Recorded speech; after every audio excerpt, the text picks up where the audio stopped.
করে দেখাই দেখছেন কোনো ধরনের পানি এখানে বের হচ্ছে না। এখানে কিন্তু একটা ট্রিক্স আছে, এই ট্রিক্সটা আপনাদেরকে কোনো ইউটিউবাররাই বলে না।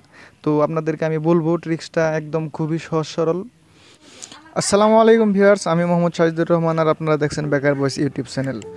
আজকের ভিডিওটা খুবই মজার হবে, কারণ এই ভিডিওতে আপনাদেরকে আমি শিখাবো এই মুরগির পানির পাত্র আপনারা ঘরে বসে কিভাবে বানাতে পারেন।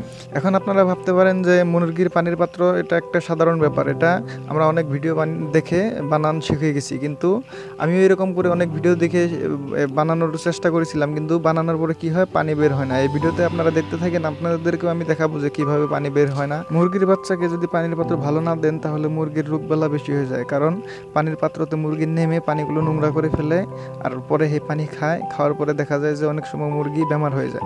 তো আজকের ভিডিওতে যে পানির পাত্র আপনাদেরকে বানান শিখাবো, সেই পানির পাত্রতে যদি আপনারা সকালে একবার কোনো ওষুধের সাথে যদি পানি মিশিয়ে বোতলে ভরে খেতে দেন, তাহলে দেখা যায় সারাদিন এই পানিটা খেতে পারে আর পানিটা নোংরা করেও ফেলবে না।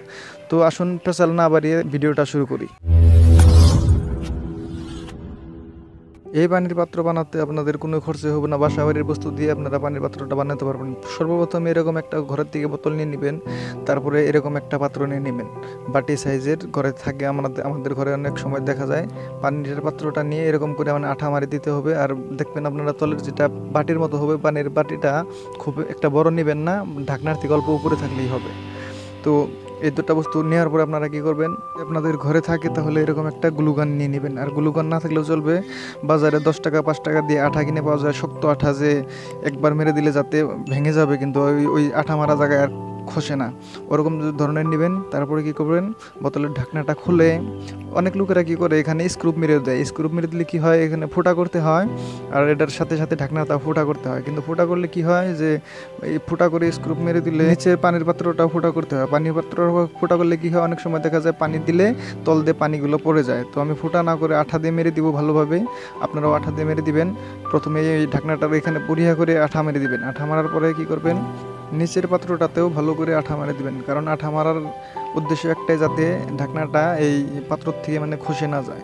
তো আমি যেভাবে দিতেছি আপনারাও সেভাবে দিবেন। তারপর অল্প সময় ওয়েট করবেন যাতে ঢাকনাটা তলের বাটিটার সঙ্গে একদম ভালো করে লেগে যায়। তো আমি এটা ভালো করে লাগিয়ে দিতেছি, আমার মনে হয় অল্প কম হয়েছে। তো সাইড দিয়েও আমি কি করব, অল্প অল্প করে আঠা মেরে দিব। আপনারাও একদম ভালোভাবেই কিন্তু কাজটা আপনাদের করে নিতে হবে, যাতে পানি দেওয়ার পরে এটা ভিজে কিন্তু খসে যাতে না যায়। হ্যাঁ, তো তারপর কি করবেন, আঠাটা মারার পরে আপনাদের কাজ শেষ। এখন আপনারা করবেন কি, দেখে নেন, আপনারা প্রথমে দেখেন আমি কিভাবে মারছি, আপনারা ভালো করে দেখে নেন। এখানে কোনো ধরনের তাড়াহুড়া করবেন না, তাড়াহুড়া করলে কি হবে, বস্তুটা কিন্তু আপনাদের ভালো হবে না।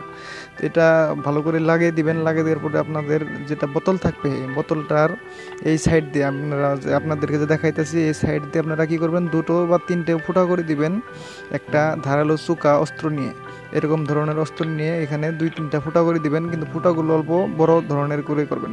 প্রথমে ধারালো অস্ত্রটা আপনারা এইভাবে গরম দিয়ে নেবেন।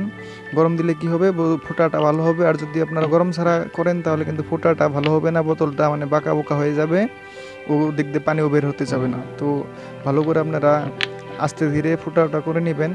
ফুটা করে নেওয়ার পরে ফুটাগুলো আপনারা ভালো করে সাফা করে দিবেন, যাতে ভিতরে কোনো ধরনের ময়লা না থাকে। আর দেখেন লাস্ট মুহূর্তে কিন্তু এরকম হবে, আমি 2টা ফুটো করেছি, ফুটো 2টা অল্প উপরে করেছি আর অল্প বড় করে করেছি। তো করে দেওয়ার পরে কি করব, এখন আমি এটাতে পানি ঢেলে দিব। আর আমি যে প্রথমে বলছিলাম যে আমি অনেক ইউটিউব ভিডিওতে দেখেছি যে বোতলের পানির পাত্র কীরকম করে বানায়, তো দেখে আমি নিজেও ট্রাই করেছি, কিন্তু পরে পানি বের হয় না। তো সেই মুহূর্তটা এখন এসে গেছে। আপনারা দেখেন এই যে পানি ঢাললাম, এখন আমি এটা উল্টো করে দেবো। এখানে কিন্তু কোনো ধরনেরই কিন্তু পানি বের হচ্ছে না। আপনাদেরকে জুম করে দেখাই দেখছেন কোনো ধরনের পানি এখানে বের হচ্ছে না। এখানে কিন্তু একটা ট্রিক্স আছে, এই ট্রিক্সটা আপনাদেরকে কোনো ইউটিউবাররাই বলে না। তো আপনাদেরকে আমি বলবো, ট্রিক্সটা একদম খুবই সহজ সরল, এটা আমি নিজেই মাথা খাটিয়ে বের করছি। ট্রিক্সটা হলো কি, আপনারা যে উপরের যে ঢাকনাটা মারবেন, এটা কোনো সময় একদম টাইট করে মারবেন না, অল্প ঢিলা রাখবেন, যাতে কোনো ধরনের অল্প অল্প করে অক্সিজেন টানতে পারে। তো এটা একদম যদি টাইট করে মেরে দিন তাহলে পানি বের হবে না। এখন দেখেন পানি কিন্তু বের হচ্ছে, এই যে আপনাদের চোখের সামনে প্রমাণ। এখন ধীরে ধীরে ধীরে ধীরে পানি বের হবে, আর মুরগির বাচ্চাগুলো পানি খাবে, তারপরে আবারও পানি বের হবে, কিন্তু পানি ফুল হয়ে যাবে কিন্তু পড়বে না। আপনারা দেখেন চোখের সামনেই পানি কিন্তু বের হইতেছে। পানি এটার যেটা গলা বরাবর হবে, তারপরে কিন্তু আর পানিগুলো পড়বে না। হ্যাঁ, তারপর আপনারা কি করবেন, এরকম একটা সুতো নিয়ে বা গুনো দিয়ে, গুনা যে আমাদের ঘরে থাকে, গুনা দিয়ে বেঁধে দিয়ে এটা মানে ঝুলিয়ে দিতে পারবেন।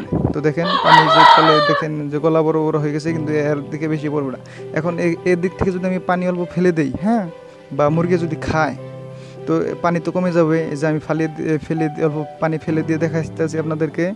দেখেন পানি ফেলে দিলাম, এখন এই যে অল্প আবারও বোতল থেকে পানি তলে নামছে। তো এটাই ছিল। তো বর্তমানে আপনাদের মুরগির বাচ্চাকে খেতে দিয়ে আপনাদেরকে দেখাচ্ছি। তো দেখেন বাচ্চাগুলো কি সুন্দরভাবে পানি খাচ্ছে।